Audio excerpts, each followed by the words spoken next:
This Mercury retrograde that just ended really taught me how to embrace the uncomfortness and the chaos. I know it's very popular and like media is sexy to always blame Mercury retrograde for all our problems, but in the end, even during astrologically difficult times, life will always continue.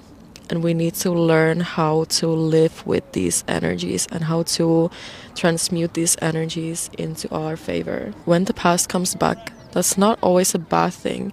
That's also an opportunity for you to reflect on yourself and realize how much you have grown and how much you want to change. If you focus on the negative is going to grow.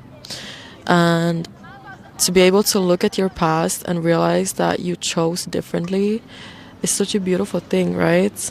Even if you feel tempted to go back to the past, you are realizing that it's only a temptation and it's not actually what you want for yourself in life. You have awareness of what you want, and it's a blessing to be able to look at yourself and your past and realize that you're choosing differently. You're choosing something better for yourself. One of the philosophies that I follow in life is that if I want a different outcome in a situation, I just make a different choice and I see what happens. Because choices are portals to different realities and different timelines. And when you make a different choice, you're showing to the universe that you want to grow and you want something different. Every time you say no, you're saying yes to something different. If it happens, then you slip up a little bit and you do go back to the past and you feel ashamed. The shame is a signal from your higher self, from your inner self, from your heart that I don't want this for myself anymore. I deserve something different. And when you make this choice, it's actually one of the hardest steps when it comes to personal development, because being honest with yourself is extremely difficult. And in those moments when you feel ashamed of yourself, you have to be honest with yourself and think, well, I don't want to live in shame. That is not the frequency I want to be in. Admit to yourself that you're repeating a toxic cycle. And then you just make the steps to change it, right?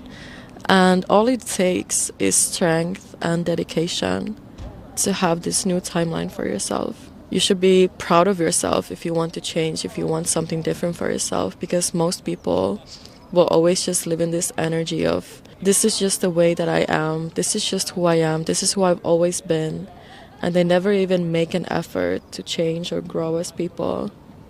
We need to transmute this energy into, I can choose who I am, and then invest in yourself, invest in your future and who you are desiring to be. And I think Mercury retrograde is the perfect time to do this, even if it's difficult. It's an investment to yourself. All the inner work that you are doing during Mercury retrograde is going to pay off after the transit ends, right? And then you're going to realize how worthy it was. And now the spring is coming, and the spring is bringing a beautiful new energy. This is just a reminder that you can choose who you are becoming. Are you going to choose the past, or are you going to choose your future? That's up to you.